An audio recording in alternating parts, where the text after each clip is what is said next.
Pernah dengar istilah spekulasi, proyeksi, dan investasi? Ketiganya sering banget dibahas di dunia keuangan. Tapi sebenarnya mereka punya perbedaan yang cukup signifikan. Kita bakal bahas tentang ketiganya dan gimana pengaruhnya dalam keuangan syariah. Bagian pertama. Apa itu spekulasi? Spekulasi itu mirip kayak tebak-tebakan, tetapi dengan uang. Biasanya, orang yang main spekulasi itu berusaha menebak harga aset seperti mata uang atau saham dalam waktu singkat.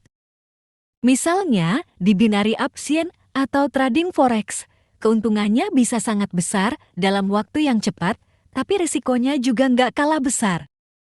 Contoh gampangnya adalah platform binary options yang sempat populer, kayak Binomo. Banyak orang yang tertarik karena janji keuntungan besar, tapi ternyata resikonya juga besar. Di sini, kamu menebak apakah harga akan naik atau turun dalam waktu yang sangat singkat. Kalau tebakannya salah, kamu bisa kehilangan uang dalam sekejap.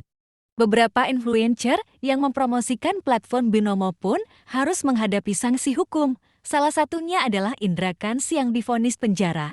Karena kasus ini menunjukkan betapa seriusnya dampak dari spekulasi yang salah. Kesimpulannya, spekulasi berfokus pada prediksi harga aset dalam jangka pendek dengan harapan mendapatkan keuntungan cepat, memberikan hasil yang besar, tetapi risikonya juga sangat tinggi.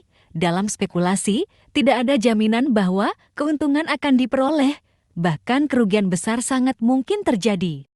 Bagian 2, apa itu proyeksi? Berbeda dengan spekulasi, proyeksi bukan sekadar tebak-tebakan, tapi prediksi berbasis data dan analisis untuk melihat potensi perkembangan aset atau investasi. Contohnya, saham BRIS yang naik signifikan setelah merger beberapa bank syariah di Indonesia. Pada kuartal ketiga tahun 2024, BRIS menembus rekor level tertinggi sepanjang tahun 2024, naik hingga 65%.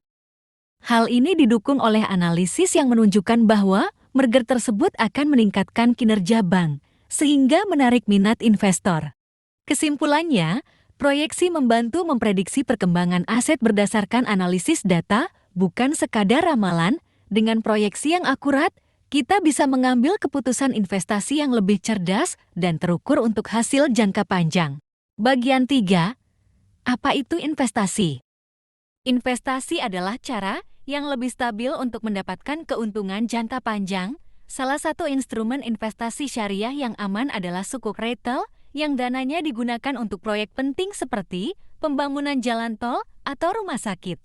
Keuntungan sukuk retail cukup menarik karena imbal hasilnya stabil dan bebas dari unsur riba dibandingkan instrumen berisiko tinggi. Sukuk retail lebih aman dan sesuai prinsip syariah. Misalnya, sukuk retail SR19 memberikan imbal hasil sekitar 5,9% per tahun. Meskipun tidak sebesar saham, sukuk menawarkan keuntungan yang lebih stabil dan aman. Dengan berinvestasi di sukuk retail, kamu tidak hanya berpotensi mendapatkan keuntungan, tetapi juga berkontribusi pada pembangunan infrastruktur di Indonesia. Kesimpulannya, investasi berbasis syariah seperti sukuk adalah pilihan aman untuk keuntungan berkelanjutan. Selain hasilnya stabil, investasi ini juga mendukung pembangunan yang bermanfaat, cocok untuk mereka yang ingin investasi jangka panjang tanpa risiko besar. Setelah kita bahas tentang spekulasi, proyeksi, dan investasi, dapat disimpulkan bahwa spekulasi itu mirip tebak-tebakan dengan risiko tinggi, kayak binary options atau forex trading. Proyeksi lebih terarah karena menggunakan analisis untuk memprediksi peluang masa depan, seperti saham BRIS yang naik setelah merger. Dan investasi seperti sukuk retail jauh lebih aman, stabil, dan halal dengan imbal hasil yang menguntungkan dalam jangka panjang. Jadi, hindari spekulasi yang bikin rugi, gunakan proyeksi untuk perencanaan, dan pilih investasi untuk masa depan finansial yang lebih cerdas. Yuk, mulai langkah investasi aman dari sekarang.